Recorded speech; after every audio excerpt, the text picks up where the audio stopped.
The boardroom fell into stunned silence as Zainab Abdullahi ripped off her cleaning uniform, revealing an expensive navy suit underneath. Her colleagues gasped. The very woman they had been mocking for weeks, the cleaner they had treated like dirt, now stood before them holding a stack of documents that would destroy them all.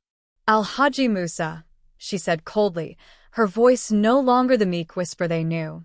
"Would you like to explain to everyone here why 50 million naira disappeared from the company account last month? Or should I?" Musa's face went pale. The chief financial officer stumbled backward, knocking over his chair. Around the table, 5 other executives exchanged panicked glances. They had no idea that the quiet cleaner who emptied their trash bins every evening was actually Zainab Abdullahi, daughter of Al-Haji Ibrahim Abdullahi, the founder and CEO of Abdullahi Industries, one of the largest manufacturing companies in West Africa. For 3 months, Zainab had scrubbed their floors, cleaned their toilets, and listened to their conversations. She had watched them steal, scheme, and plot against her father's company while he lay in a hospital bed recovering from a severe stroke. And now, she had all the evidence she needed to bring them down. But how did the daughter of one of Africa's richest men end up disguised as a cleaner in her own father's company? The answer began 4 months earlier, on a rainy Tuesday morning in Lagos, when Zainab received the phone call that changed everything. Zainab had been in New York, completing her MBA at Columbia University, when her mother's trembling voice came through the phone. "Your father collapsed during a board meeting. The doctors say he had a massive stroke. You need to come home now." 24 hours later, Zainab stood in the private wing of Lagos Central Hospital, staring at her father's motionless body connected to various machines. Al-Haji Ibrahim Abdullahi. Over the next 2 weeks, Zainab visited the company headquarters as herself, attending meetings and trying to understand the business her father had built. But something felt wrong. The executives were too polite, too rehearsed. Whenever she asked difficult questions, they gave her smooth answers that sounded good but meant nothing. Al-Haji Musa, the CFO, was especially slippery. "Don't worry your pretty head about these matters, Zainab. We have everything under control. Your father trained us well." But the numbers didn't add up. Zainab had studied finance at one of the best universities in the world. She could read a balance sheet in her sleep. And what she saw in her father's company records made her stomach turn. Money was vanishing, contracts were being awarded to suspicious companies, and profits were dropping despite increased sales. When she raised her concerns at a board meeting, the executive smiled and nodded, then completely ignored her suggestions. After the meeting, she overheard Al-Haji Musa talking to another executive, Malam Yusuf, in the hallway. "That girl thinks she can waltz in here and run things? She's just a child playing businesswoman," Musa laughed. "Her father is as good as dead," Yusuf replied. "In 6 months, we'll have squeezed this company dry and moved on. Let her play detective all she wants." Zainab's hands clenched into fists. She wanted to confront them right there, but something stopped her. These men had been stealing from her father for who knows how long. If she confronted them now, they would simply cover their tracks, and she would never prove anything. That night, lying in her childhood bedroom, an idea came to her. It was crazy, dangerous, and her mother would never approve. But it was the only way to get real evidence. She would go undercover as a cleaner. Nobody pays attention to cleaners. They're invisible. People say things in front of them they would never say in front of executives. And cleaners have access to everything: offices after hours, trash bins full of discarded documents, computers left unlocked when everyone goes home. Zainab spent the next week preparing. She bought cheap clothes from Balagan Market, practiced speaking with a different accent, and learned everything she could about cleaning work. She created a fake identity with the help of her childhood friend, Fatima, who worked in human resources at a different company. The first week was humiliating. Zainab had never cleaned a toilet in her life. At home, they had always had housekeepers. Now she spent her days mopping floors, emptying dustbins, and being treated like she was invisible.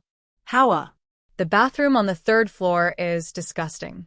Clean it properly this time," the supervisor, Mrs. Kanda, would bark at her daily. But Zainab endured it all because every evening, After the executives left, she would carefully go through their offices.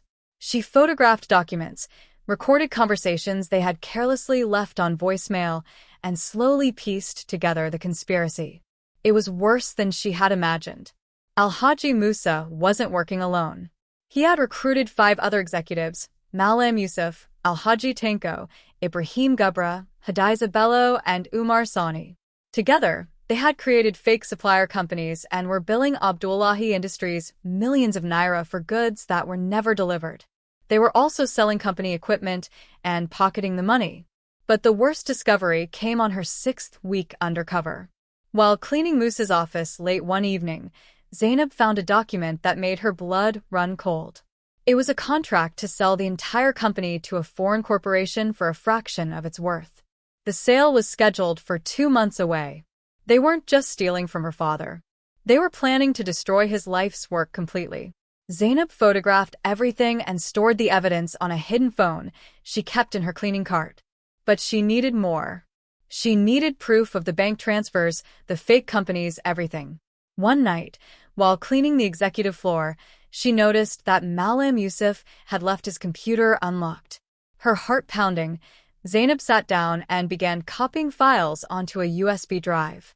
She was halfway done when she heard footsteps. Panic seized her. If they caught her now, everything would be ruined. She quickly closed the programs and grabbed her mop, pretending to clean the floor just as Alhaji Musa walked in. "What are you doing here so late?" he demanded. "Sorry, sir, just finishing the cleaning," Zainab mumbled in her fake accent, keeping her head down. Musa stared at her suspiciously for a long moment. Zainab's heart hammered so hard, she was sure he could hear it. Finally, he waved his hand dismissively. "Finish quickly and get out." That was too close. But Zainab couldn't stop now. She returned the next night and got the rest of the files she needed. By the end of 3 months, Zainab had gathered enough evidence to send all 6 executives to prison. Bank statements, forged contracts, recorded conversations, everything. She had also discovered that they were planning to make their move soon. Her father's condition wasn't improving, and they wanted to complete the company's sale before anyone could stop. "My name is not Hawa Muhammad," Zainab announced, her voice ringing with authority. "I am Zainab Abdullahi, daughter of Alhaji Ibrahim Abdullahi, the man whose company you've been destroying while he fought for his life in a hospital bed." The foreign buyers looked confused. The lawyer sat up straighter. And the 6 corrupt executives looked like they wanted to disappear into the floor. Alhaji Musa recovered first, forcing a laugh. "This is ridiculous. Security, remove this woman." "Security won't help you," Zainab said calmly. She opened the first folder. "In this folder, I have copies of 53 fraudulent transactions you made over the past 8 months. Payments to companies that don't exist. Equipment sales where the money never reached the company account. Should I continue?" Musa's fake smile vanished. Zainab turned to Malam Yusuf. "And you, Malam Yusuf, you've been particularly creative, creating fake employee records and collecting their salaries. 27 fake employees. That's over 15 million naira." One by one, she exposed each executive. Hadiza Bello had been awarding contracts to her brother's company at inflated prices. Alhaji Tanko had been stealing raw materials and selling them.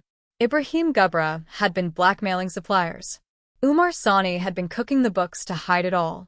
The room was completely silent except for Zainab's voice. And the worst part? Zainab slammed the final document on the table. "You were planning to sell my father's company for 200 million naira when it's worth over 2 billion. You would have walked away rich while hundreds of employees lost their jobs." The foreign buyers stood up immediately.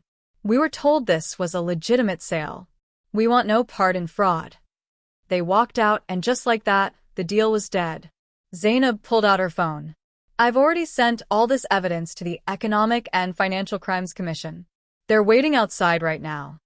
As if on cue, there was a knock on the door. When Zainab unlocked it, FCC officers in their distinctive jackets walked in. "Alhaji Musa Bello? Malam Yusuf Adamu? You're all under arrest for fraud, embezzlement, and conspiracy." The executives tried to protest, to make excuses, but the evidence was overwhelming. As the officers led them away in handcuffs, Al-Haji Musa turned to Zainab with pure hatred in his eyes. "Your father is finished anyway. You've saved nothing." Zainab smiled. "My father is stronger than you think, and this company will survive because it was built on honesty, something you know nothing about." After everyone left, Zainab sat alone in the boardroom, exhausted but victorious. Her phone rang. It was her mother. "Zainab, come to the hospital quickly.